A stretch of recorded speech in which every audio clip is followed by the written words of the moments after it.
ലോകാരോഗ്യ സംഘടനയുമായുള്ള ബന്ധം ഔദ്യോഗികമായി അവസാനിപ്പിച്ച് അമേരിക്ക. കോവിഡ്-19 മഹാമാരി കൈകാര്യം ചെയ്യുന്നതിൽ സംഘടന പരാജയപ്പെട്ടുവെന്ന് ആരോപിച്ചാണ് വ്യാഴാഴ്ച മുതൽ അമേരിക്കൻ പിന്മാറ്റം നിലവിൽ വന്നത്.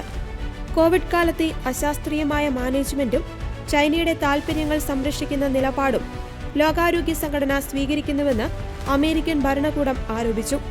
അമേരിക്കൻ ജനതയുടെ താൽപര്യങ്ങൾ സംരക്ഷിക്കുവാൻ WHO എന്ന മധ്യവർത്തിയുടെ ആവശ്യമില്ലെന്ന് national institute of health director Jay Bhattacharya വ്യക്തമാക്കി.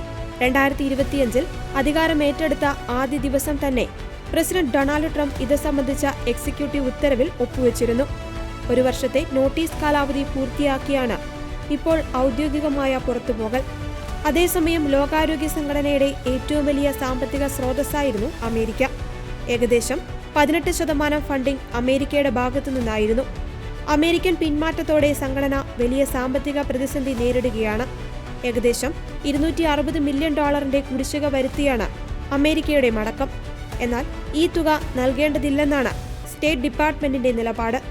അമേരിക്കയുടെ ഈ തീരുമാനം ലോകത്തെ പൊതുജനാരോഗ്യ പ്രവർത്തനങ്ങളെയും രോഗനിരീക്ഷണ സംവിധാനങ്ങളെയും ദോഷകരമായി ബാധിക്കുമെന്ന് ബിൽഗേറ്റ്സ് ഉൾപ്പെടെയുള്ള പ്രമുഖർ ആശങ്ക പ്രകടിപ്പിച്ചു.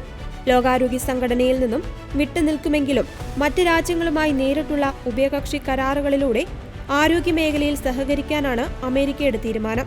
ജനീവയിലെ ലോകാരോഗ്യ സംഘടനയുടെ ആസ്ഥാനത്തിന് മുന്നിൽ നിന്ന് അമേരിക്കൻ പതാക വ്യാഴാഴ്ച നീക്കം ചെയ്തു.